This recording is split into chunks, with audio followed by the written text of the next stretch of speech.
द्वादश मंत्र कहते हैं इसे कि जैसे श्वास 12 अंगुल जाती है, अच्छा जी, बाहर 12 अंगुल आती है, तो एक मतलब 12 अंगुल जब बैठते हैं तो बैठे 12, चलें 18, सोवें 36 बार, और भोग में 64 अंगुल।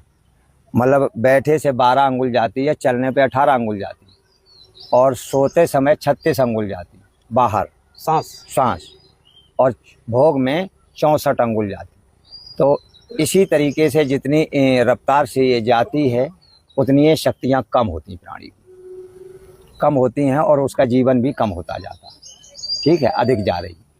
तो अब इसकी गति को हमें इस विद्या से जानना है। ये जो आत्मज्ञान का मार्ग मिला है, तो इस विद्या से इसकी गति को हमें थामना है, रोकना है, समझना है, पहचानना है।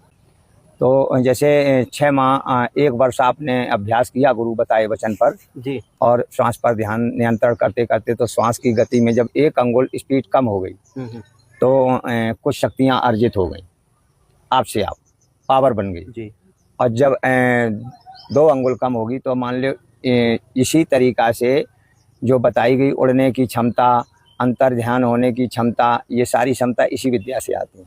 श्वास को नियंत्रण करने से, श्वास की गति को नियंत्रण करने से, ठीक है जी।